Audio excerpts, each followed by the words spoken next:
Welcome on in, everyone.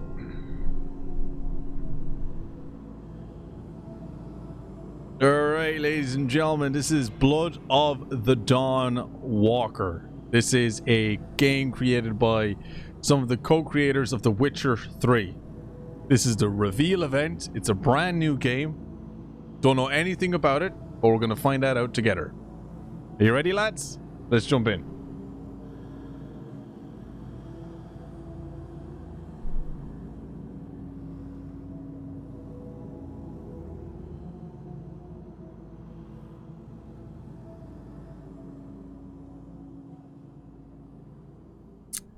Here we go, chat. Here we go.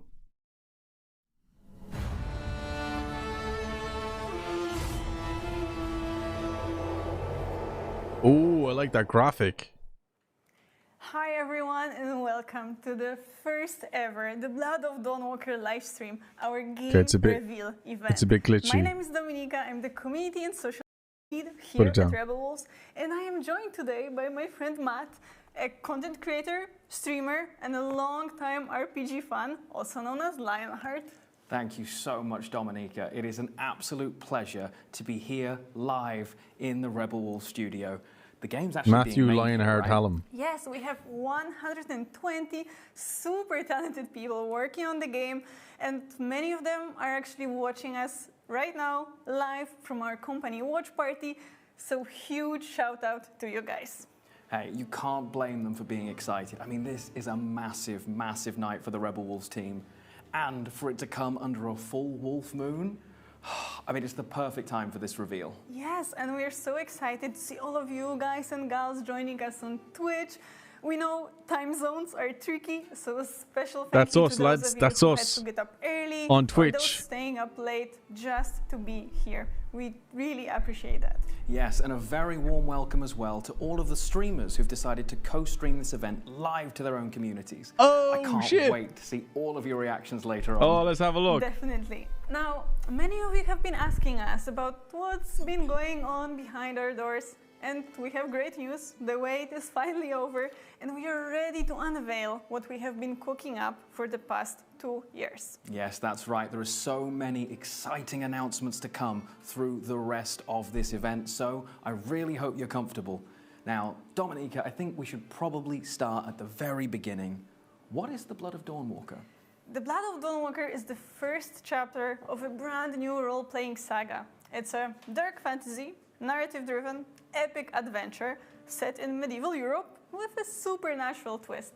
I like the sound of that already, you're not gonna lie. To create a truly unique experience for you guys, a game that we have been dreaming about. That sounds like my kind of game, I'm gonna be honest. There are so many things to come tonight, and I know everyone here is really excited to share this all for the very first time. But for everyone at home, you're probably wondering, well, what does that mean for us? Well, you're going to hear more about the world, more about the lore, and for the very first time, you're going to see the full CGI trailer for the game as well. But it's not just any trailer, right? It's not just some random trailer. It is actually the game's opening, setting up the stage for the whole game. It shows this one moment in history when the world changes forever. Wow. I can't wait to see how well the community does, poring over every second of this trailer. In the reveal campaign so far, they've been incredible. Oh, yes. Tell me about it. Discord, you guys are mind-blowing. The Discord have been incredible, but soon we're going to throw it over to a bunch of the devs, and you're going to dive further into the world of Dawnwalker. You're going to learn more about the characters, the lore, and the art. Then we're going to weave in a few songs as well that should really help set the mood for the game itself. I've been listening to them non-stop, and they are incredible, right? Lastly, make sure you stick around all the way through, because we also have a very brief but very real gameplay teaser as well. Yes, and it is an actual look at the state of the game as it is right now, straight from the engine. And in the meantime, we will be checking up on your comments, so make sure to drop all your thoughts or your impressions in the chat.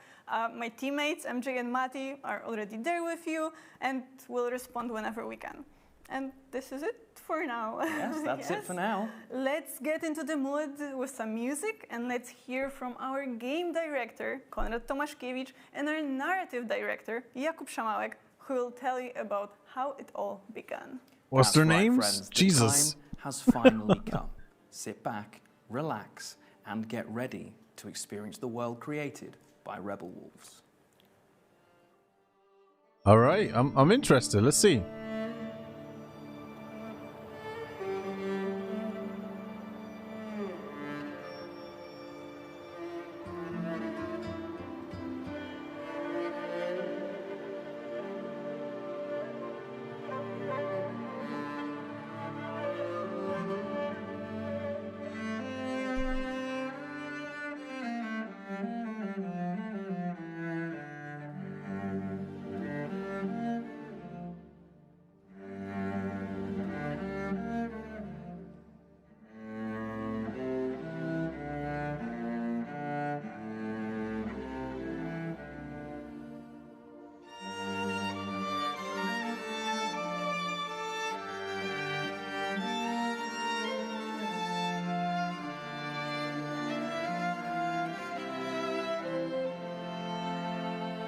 This is beautiful.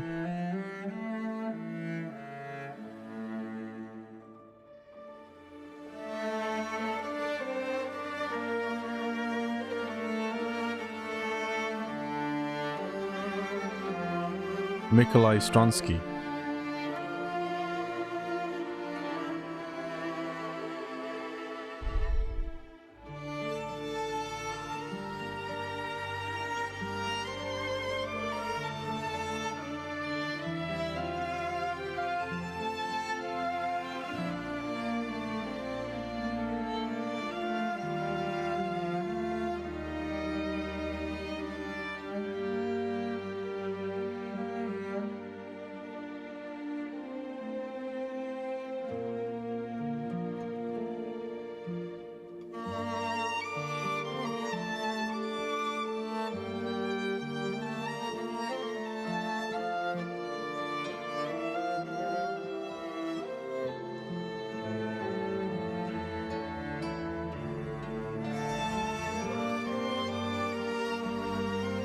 This is super chill, dude. I am chill, dude.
I decided to open the Rebels company because I felt that there is a huge Geralt! space for innovation and for Oh, no. evolution in the open world RPGs. Had me in the first half. And to achieve that, you need to have independence and artistic freedom. And sometimes you need to make hard and risky decisions. And the best way to do that is to open your own company and make your own choices. Do you remember the second Fallout from '98? Oh yeah, it's one of my favorite games ever, and I was so excited when you used that as a point of reference because for some time now I've been aching to return to the promise and the value of old school computer RPGs, and to combine it with modern graphics, with bleeding edge tech, with a dynamic, fast-paced combat, merge these two together and see what comes out. Exactly. And of course, we will not do the post-apocalyptic game. But what was really interesting in the second Fallout is the freedom. You could I never do actually there played the whatever second you want. Fallout. You exit the vault, I only you played the have third kill one. goal in front of you. You don't have main quest which telling you, And okay, obviously New right now Vegas do and that, the fourth one. next do that. You just like, shape your own main story, and you build your own experience. And this is like the total freedom in the games. Yeah, and as a writer, this is something that excites me about the games the most. The choices, the freedom, non-linearities, and I think this is something that's truly unique to video games. Like, you can't emulate that in any other medium. So I'm so glad that we are making a game that sets out to explore that space and see what new is to be done there. So that's great. Also, if you will add to that the sense of urgency, the time, which actually is not really explored in the video games, and day and night loop, it would be really interesting because it will make the game different. Yeah, no, I get that, because the sense of urgency is so important in the context of open world RPGs, where players can become distracted and kind of get away from the main story. So finding a way to make sure that they remain invested, that they remain at the edge of their seats is so important, and I think it's something that's lacking from the games in that niche. And if you will add to that the hero, who have the different loop at the day and different loop at the night, it makes the game really unique. Where are they? That's amazing. I want to be there right now. I love runes and stuff. That's an actual castle.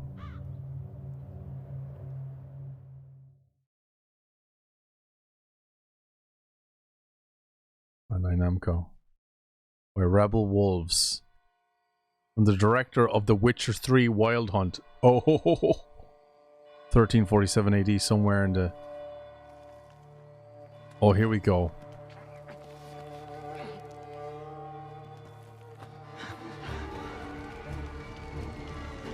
Must be here somewhere.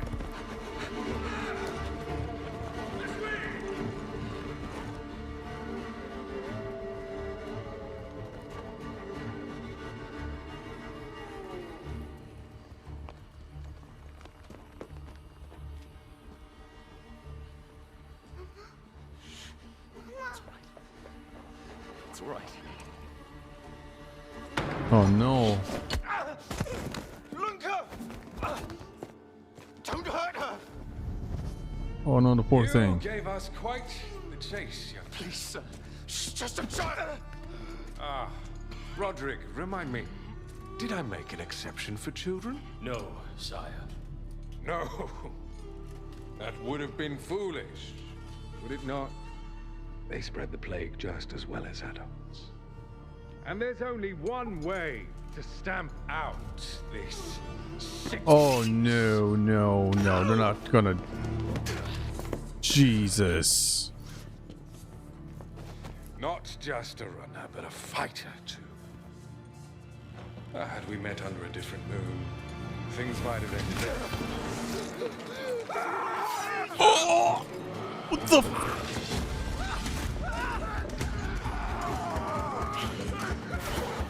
Save the girl.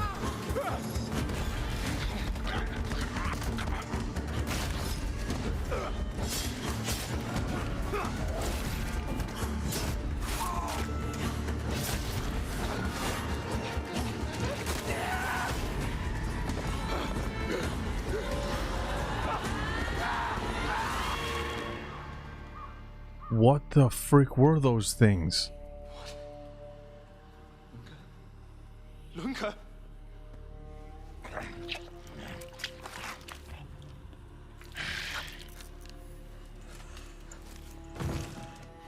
Wait, they come from different centuries. Fast. Please, let us pass through. I beg of you. Please. Please.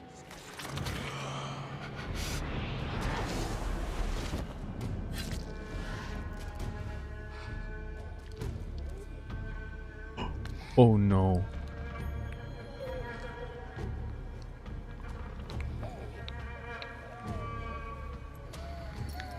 I mean, she's healed, How? I am life. but at what cost? I am death. I am everything in between. I have been watching your little valley. Pestilence, famine, killing, blood blood spilled carelessly like water. Things will be different now.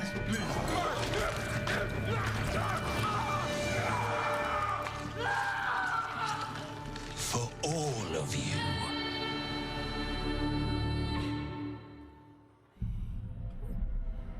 The world needs what it fears.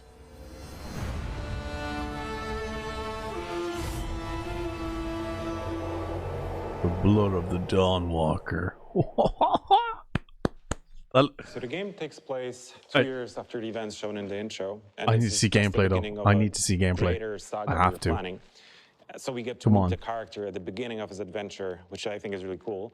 And Cohen in general is so much fun to write and flesh out because he's not your typical game protagonist. He's not a grizzled veteran who's seen it all, who is cynical about the world, who comments the world with like one-liners.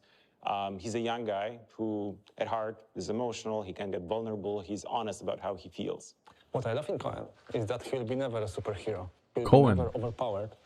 At the day, he, as a human, he can fight with a sword. He can use and discover dark magic, but he can be killed by anyone. At the night, he encountered a lot more difficult enemies. He can use some vampiric abilities, not only in combat, but also he can use it to explore the world and to see the world. In Bro, totally this different way. could be something Yeah, special. he'll need This all could be these cool something very superpowers special, because lads. He's facing formidable enemies. This clique of vampires who decided to take over the world, turn it upside down, and set the rules. And they are led by this super old and immensely powerful vampire called Brensis. Our game is set in 14th century Europe, and it's a world in deep crisis. First, the continent has been ravaged by the plague, then wars, and now famine. And all the while, vampires have been watching from the shadows, waiting for the perfect moment to strike. And finally, when humanity is at its lowest, they come out of the shadows, they overthrow the feudal lords, and they move into their castles.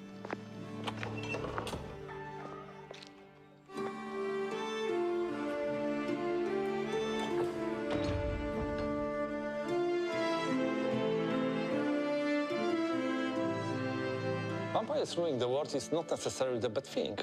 Feudal lords in that time killed the whole villages to prevent, the plague. And the vampires, they defend Cohen and his sister. They even healed Lunka. And, I know that people need to pay taxes in blood, but it's not a huge cost of safe and good life. Well, to that I'd say that vampires' favors are uncertain.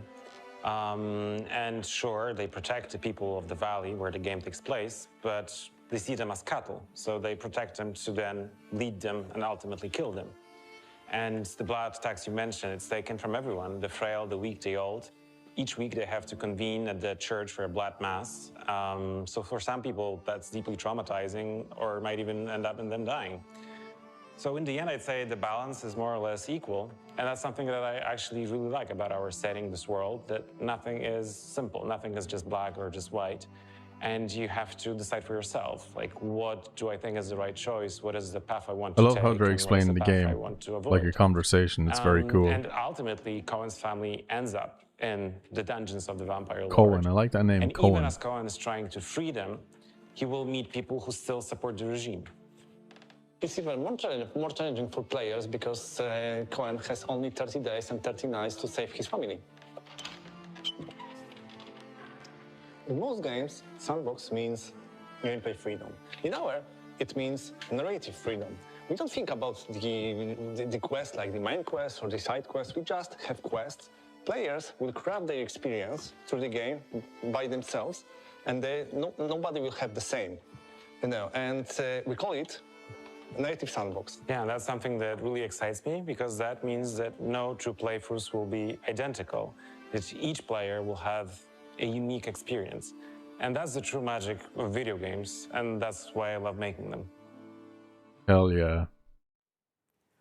Welcome back, everybody, and I hope you agree that that was worth the wait. Now, the best news is that we are just getting started tonight. And first things first, Dominika, that trailer, I know, right? And for our Polish community out there, good news, we will be dropping the Polish version of the trailer with Polish dubbing on our social media channels Oh, cool. right after this That's stream. nice, isn't it? So keep an eye on them. I think a lot of people are going to want to rewatch that trailer, so I bet that they're really, really happy. But we've got a lot to unpack here, right? So you mentioned before that the trailer actually serves as the intro to the game. Yeah. So everything that we all just saw, that happens before the game starts? Yeah, so the cinematic that takes place 2 years before the events from the game. So 2 years before Cohen, our main protagonist, becomes a Dawnwalker. Okay. So you can see that in the CGI, he's still very young, he's very, inexperienced. You see that innocence in him, right? But that will need to change. The world is going to change drastically for him. He will need to grow up. He'll need to mature a bit. So you will see that in the other game assets, he looks a bit differently. I did wonder why he looked so much younger. Clearly, Cohen has had a rough couple of years. I can't wait to work out what happened in between. I think it's going to be pretty exciting. Now, but we didn't just meet Cohen, right? We met his younger sister, Lunka, as well. But in the video we just saw, Conrad mentioned that she was healed. So does that mean she wasn't turned into a vampire then? No, That's what I was Lunka assuming was happening. Indeed healed from the plague, the Black Death, by Brancis, this old vampire, leader of the vampire clique. And turning humans into vampires works a bit differently in our game. But we actually have another duo of devs who are going to talk about it in a moment. Okay, well then I won't steal their thunder. I'll let them explain it. But I guess what I should ask is, who or what is a Dawnwalker then? That is such a loaded question. So many layers to it, honestly. Okay, but so the basic premise is like this.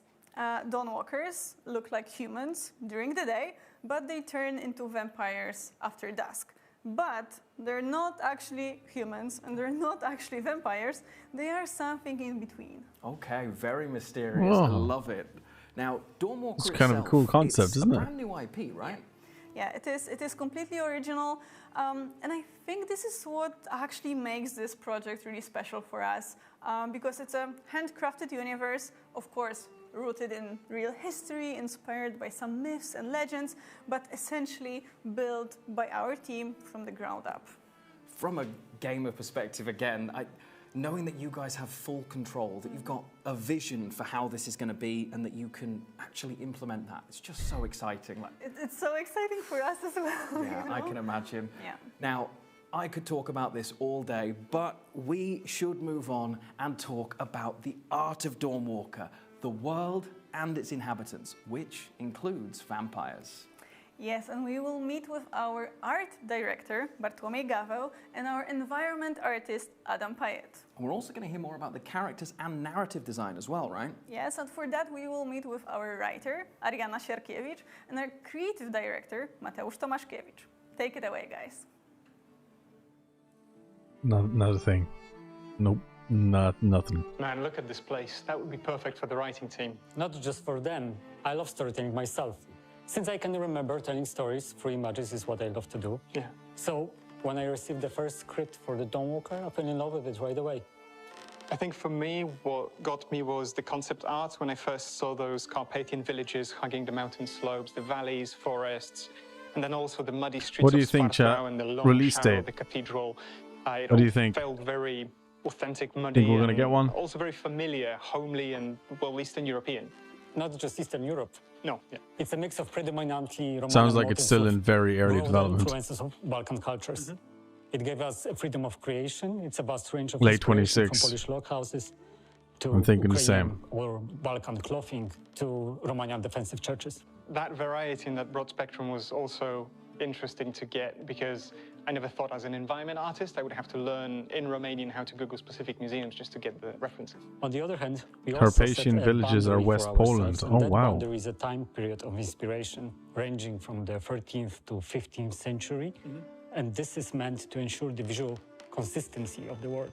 Yeah, and that is also quite a challenge to make sure that what you create is authentic, grounded, and has a real sense of place, but at the same time isn't just a picture and invites exploration and promotes that gameplay. I wanted to see how far we could push realism so that players truly feel part of the narrative. But this is not a simulation of medieval life. Not at all. Realism can be boring, and we wanted to create something exciting. And that's where the magic comes in. Yeah, Yes, the magic. Our magic isn't Realism filled with can be fireballs boring. or flashy lights. Yeah, it's probably even more interesting to get right than the realism part of it, because when a quest brief comes through and the magic is manifested by, I don't know, birds flying in the sky in a strange formation or the northern lights not being in the north, it really makes you rethink the whole location and how it should come together to marry those two aspects. Our magic is also serious and it's closer to paranormal phenomena than to traditional spellcasting. It's like the X-Files set in the Middle Ages, all deeply rooted in the history of the Dawnwalker world. Yeah, and I think it's the weather and the lighting system that do majority of the heavy lifting to take a location and really push it one notch above realism to give it a slightly off feeling. I think my favorite location for that is the cathedral. During the daytime, it's that monument to Gothic architecture with people bustling around. And then as soon as the sun starts setting in and the streets clear, the fog starts setting in, and it becomes a completely transformed, different area, very spooky, almost liminal, cemetery-like space. And that was also a very early and conscious choice on our part. We wanted the world to be a different place after the sun sets.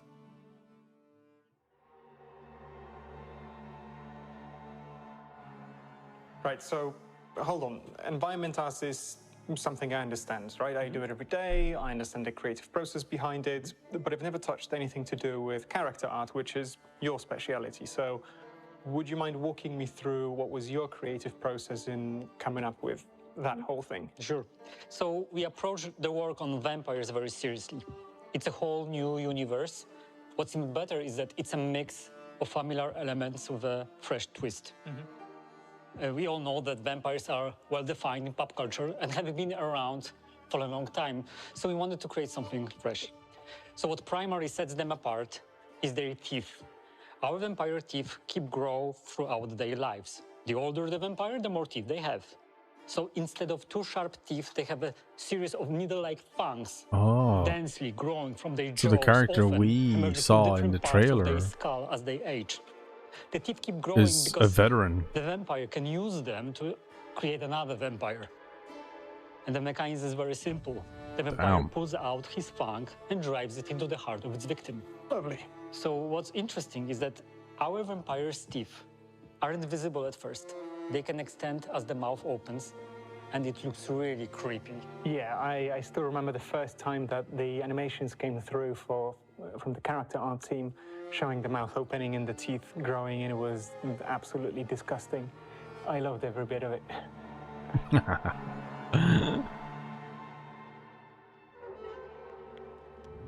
Double silly.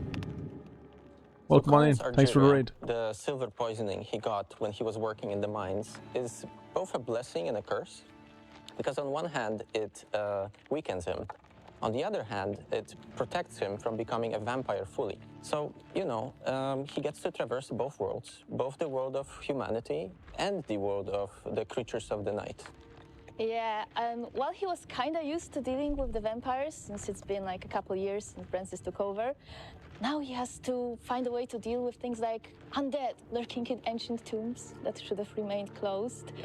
Kobolds that used to only prey on miners going way too deep into the mines, or even Uriashes, who used to live high up in the mountains, secluded, and now they are in I wonder how big this game's going to be. They are Sounds very oh yeah, they all have their own separate cultures, and well, if you want to deal with them, not optimistic, I would but like to you should get to know them a bit, or else you might get tricked, because they all have their own goals, aspirations, now that they came out of the shadows in Francis's wake. It's a source of a lot of tension, right? Yeah, there's a lot of tension. Some of them can cooperate with humans, but mostly it's just new issues, new problems nobody had to deal with before. But I think this is great because all of that tension, all of these problems are great storytelling material for us, for building all of that content. For example, Francis, he had to normalize this thing for the humanity, convince everyone this is the new normal. Yeah. And the way he did this was, first of all, there was a lot of social turmoil, and on the other hand, a lot of deeply held religious beliefs. And he twisted them. He turned himself into this messianic figure. So, for example, he introduced these blood masses where he feeds a human vampire blood, right? And at the same time, they have these other things like punishing criminals with like draining them dry. Yeah, but well, some people actually liked it because once Brancis came in, he set up a new order of things. He finally got down to business, and then he locked the valley off so that nobody can touch it. No outside influence can touch it. And well, some others did not like it so much, and they began to reach into the depths of forgotten magic, occult, stuff like that. Yeah, so either way you look at it, the Veil Sangora will never be the same again. Not a chance. That is a lot of world building, isn't it? Oh, absolutely. There are so many things we need to remember to make this into a cohesive whole. And at the same time, you have the challenges posed by the open world itself. Because, there's a risk of the content being formulaic or repetitive. We handcraft all of it, and we focus on telling these unique themes we really care about. Oh yeah, we want to talk about loss, about the meaning of family, about opposing tyranny, about trying to coexist with creatures you've never had to coexist with before.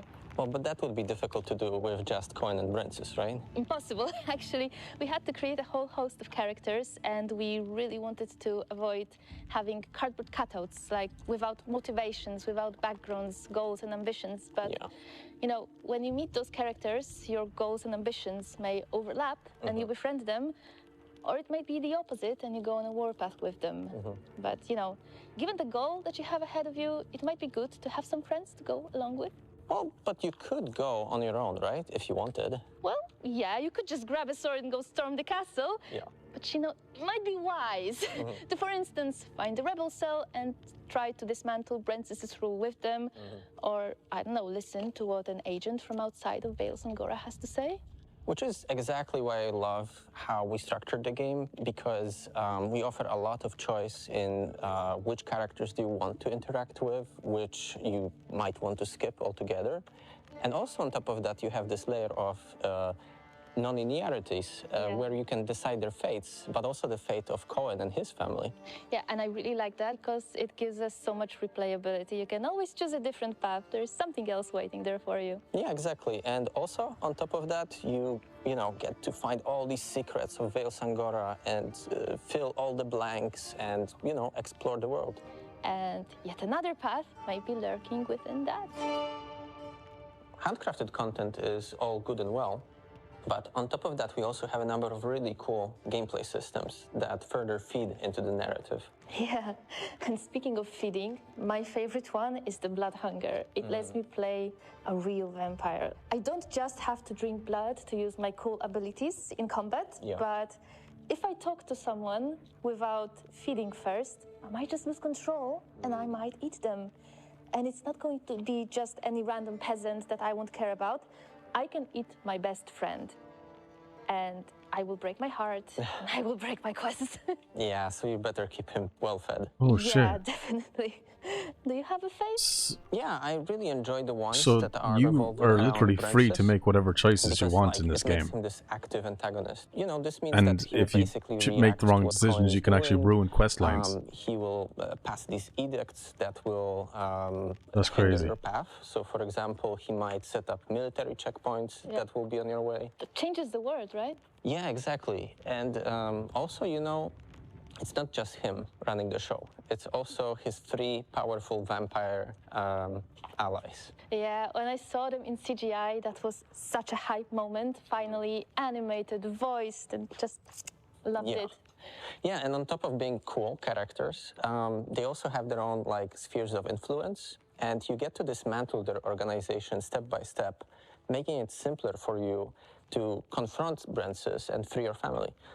Well, when it comes to freeing your family, there's one more antagonist, that is time itself. Because every time you do something important in the game, when you complete an objective or you complete a quest, time moves forward.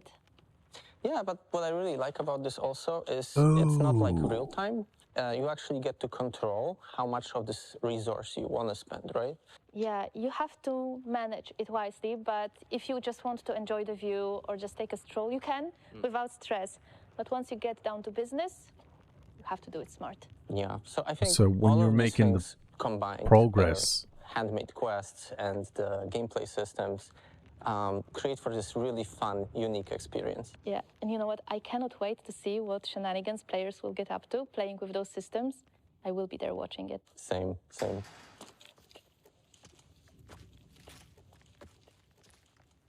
As you can imagine, last 2 years were really intense for us. I want to thank the whole Rebels pack. You are the best, and it's a privilege to work with you. The Blood of Dawnwalker is a very special game for us because it's first truly ours. What you have seen so far is only the beginning. In upcoming months, we will share more with you. But for now, I have one more surprise for you. Oh.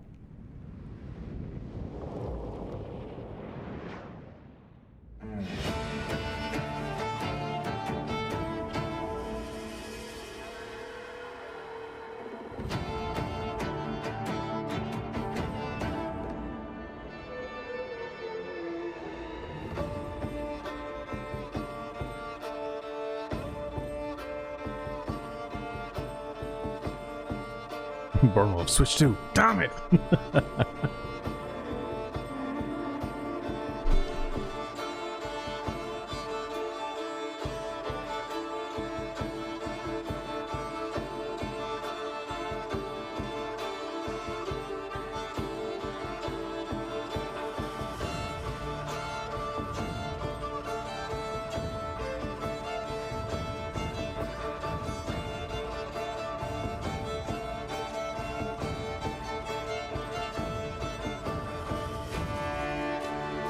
She's got a Balron, lads.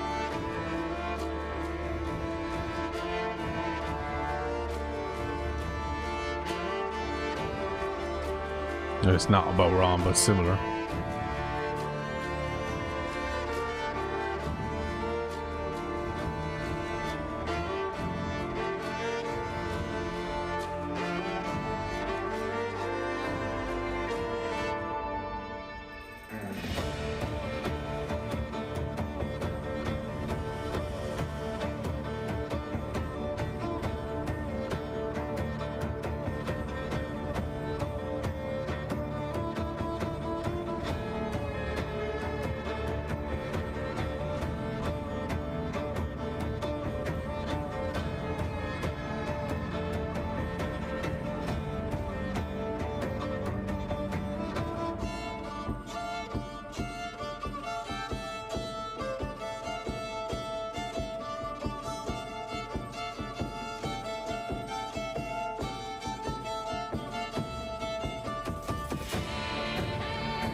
Man, they went all out for this presentation, didn't they?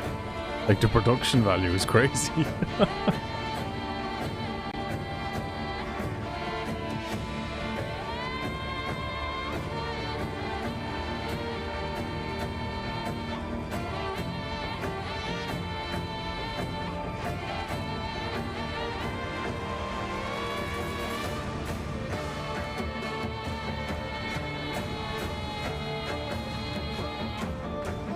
Class. I like this music, dude.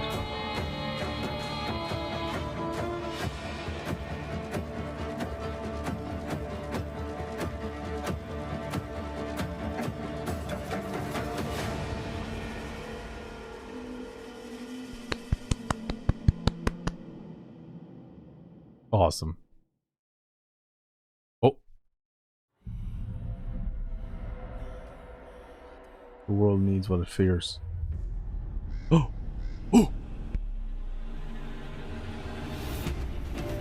In-engine footage.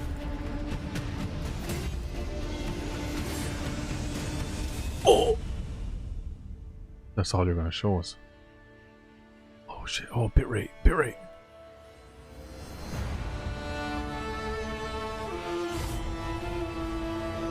I just got goosebumps. That's all I'm gonna show, dude. That's it. Oof. Oh man. And we are back. And wow, Summer. do we have a lot to talk about. But first things first, some of those concept arts, I need them as wallpapers like yesterday if you can. That's okay, I got you covered, no worries. Well, one of the big things that really Oh no, there's an matters alarm going in this off. game is that time matters. You're only going to have 30 days to make all of your decisions. Oh no. Well, it is actually 30 That's gonna days put them and off. 30 nights. So as Oh, thank God it's your over. objective is to save your family. But how you do it, when you do it, and if you actually do it at all, it all depends on you and your decisions. Wow. Now, the astute amongst you watching at Fair home play will to them for probably keeping that just going. have clicked that is why there was a 30-day and 30-night countdown prior to the stream going live today. Just those little bits of detail, all of the tie-ins, the full Wolf Moon, I love it. It makes me so excited to see what's coming. But the fact that decisions are going to matter in the game, like I can't do everything, right? It's just not going to be possible. And not just that, it's the start of a whole saga. It's not just this game. It is an adventure through the ages where you walk the line between our world and its secret dark underbelly. And of course, while you'll get a complete satisfying story in this first installment, there will be so much more to unfold in the future titles. Oh my god, they're announcing a trilogy Sounds already. Incredible. That's ambitious. Honestly, it's a game That's I can't optimistic. wait to play myself. And Bro. having got to see that sneak peek, even now, it looks so beautiful. It's in Unreal Engine 5, right? Yes, it is in the Unreal Engine 5 technology. You know, we filled it to the brim with cinematic dialogues and cutscenes. And since we are talking about the tech stuff, I do want to mention one more thing, which is the third-person perspective you could already see. And yes, the game will be in the third-person perspective to give you that classic Third action person. RPG feel where That's what I you're wanted. really dropped into the middle of action. That's exactly how an RPG should be. And one of the things that I learned here about the game, speaking of classic RPGs, the Blood of Dawnwalker will have no microtransactions. It will have no live service elements. There are going to be no NFTs or any of that stuff. It's just going to be a pure single-player experience, the kind of game that an RPG should be. That's right, that's right. Wow. Now, we did promise earlier that we'd keep our eyes on the questions coming in, so I will ask the big one.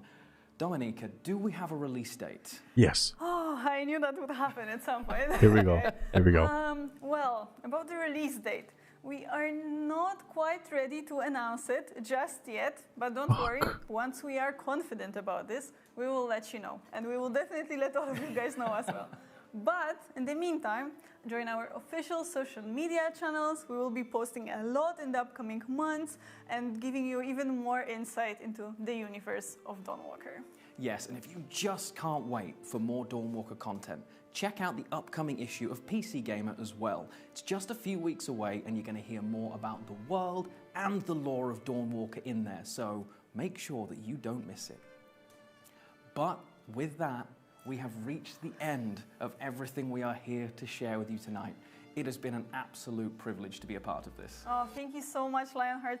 Thank you so much to all of you watching us today.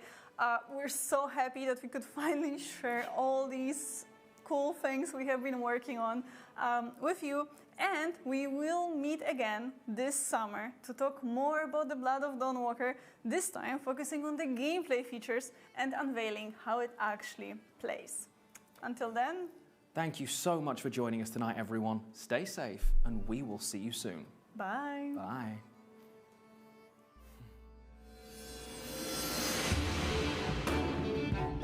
It seems like it's in very early development still, in my opinion.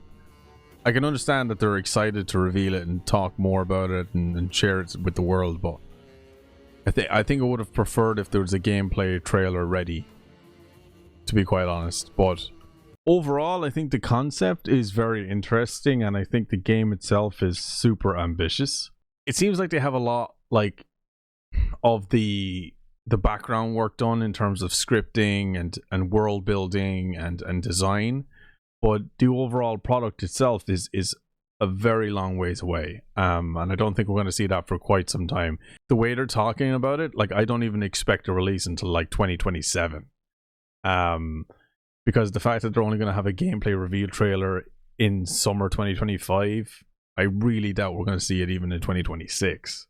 You know, if this game turns out to be exactly how they describe it, how they want it to be, I think it could be very, very good. I think it has a potential to be something pretty huge because it sounds very ambitious. And one thing I don't think I was a huge fan of is when you make story quests progression, it consumes the time you have left, which makes you like limited to what you can actually do in the world. I understand that it's an interesting and a different concept, but for me in an open world game, I think that would just annoy me, you know, because I'd want to do everything, if that makes sense. Like I'd want to do all of the important side quests and obviously the main quest, but I don't want to risk using time up in the game, if that makes sense. I will say this, the way the event was done was really cool. I like the whole idea that the people that are making it and the artists and the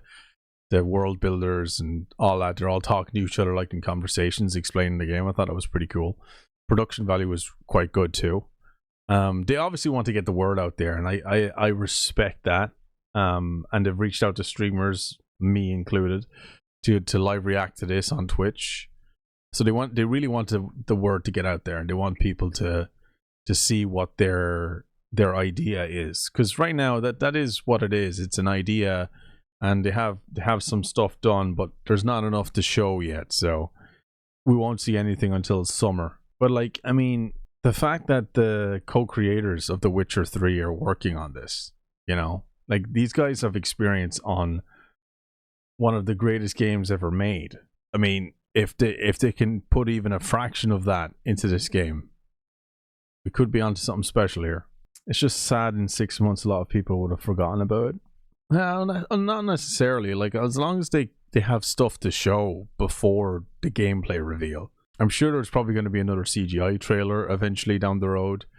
I'm sure there's going to be like social media posts about it and all that, but it probably isn't going to be enough. Like, I feel like if they had a gameplay trailer ready and it was a good one, people would be looking forward to it on like all the time. Like, look at the likes of Black Myth Wukong. Do you remember when they dropped the trailer for that? Everybody was like mind blown, myself included, for years. You know, like that kind of impact is what they need to make for people to get hype. They're probably looking at Gamescom. They probably are. That's a good point. We're probably going to see a reveal then at opening night live. But yeah, Big Peanut, absolutely, I'm right there with you. I wish them the best of luck. I hope this ambitious project comes into fruition and is everything that they want it to be, and I wish them all the success because they deserve it. They clearly are very passionate about it, and I just hope it just becomes what they want it to be.